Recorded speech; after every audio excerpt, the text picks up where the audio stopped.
ಇಲ್ಲಿ ಏನೇನ್ ಮಾಡ್ಕೊಂಡ್ರಿ ಸರ್? ಸರ್ ನಾ ಇಲ್ಲಿ ಆರ್ಗ್ಯಾನಿಕ್ ಎಲ್ಲ ಮ್ಯಾನ್ಯೂರ್ ಗಳು ಮಾಡ್ಕೊಂಡೇನ್ರಿ. ಇದು ಫಲ ರಸಾಯನ ರೀ.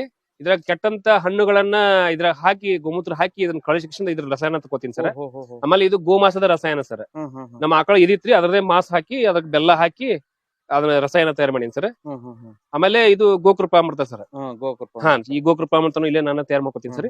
ಅದಾದ ನಂತರ ಇದು ಆರ್ಗ್ಯಾನಿಕ್ ಪೊಟ್ಯಾಶ್ ಸರ್. ಸರ್ ಇದ್ರದ್ದೇನು ವಿಶೇಷ? ಬಾಳಿ ದಿಂಡಿನಿಂದ ತಯಾರು ಮಾಡಿಸಿದ ಇದು ಪೊಟ್ಯಾಶ್ ಸಾಕಷ್ಟು ರಿಚ್ ಪೊಟ್ಯಾಶ್ ಸಿಗ್ತದೆ ಸರ್ ನಮ್ಗೆ.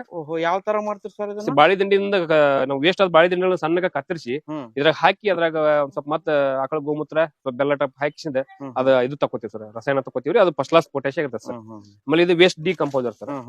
ಆಮೇಲೆ ಇದು ಸ್ಟೋನ್ ಕಲ್ಚರ್ ಸರ್. ಇದು ಯಾವ ತರ ಮಾಡ್ತೀವಿ ಸರ್? ಬೇರೆ ಬೇರೆ ಸುಮಾರು ಬೇರೆ ಬೇರೆ ದೂರಿಂದ ಹೋದಂತ ಟೂರಿಗದು ಹೋದಾಗ ಅಲ್ಲಿ ಕಲ್ಲುಗಳನ್ನ ಕಲೆಕ್ಟ್ ಮಾಡ್ಕೊಂತೀವಿ ಸರ್. ಆ ಬೇರೆ ಬೇರೆ ಮಣ್ಣಿನ ಗುಣಧರ್ಮದಾಗ ಇದ್ದಂತದ ಗುಣಧರ್ಮ ಆ ಕಲ್ಲಿನಾಗ ಇರ್ತದೆ ತಿಳ್ಕೊಂಡ ಆ ಕಲ್ಲಿನಾಗ ಇದ್ದಂತ ಖನಿಜಾಂಶವನ್ನ ನಾನು ಗೋಮೂತ್ರವನ್ನ ಹಾಕಿ ಅದರಿಂದ ಎಕ್ಸ್ಟ್ರಾಕ್ಟ್ ಮಾಡ್ಕೊಂಡ ಅದು ಬಳಸ್ತೀನಿ ಸರ್. ಈ ರೀತಿ ಎಲ್ಲಾ ತರದ ಪೋಷಕಾಂಶಗಳು ನಿಮ್ ತೋಟ? ಎಲ್ಲಾ ಪೋಷಕಾಂಶಗಳು ನಮ್ ತೋಟಕ್ಕೆ ಬಳಸ್ಕೊತೀವಿ ಸರ್.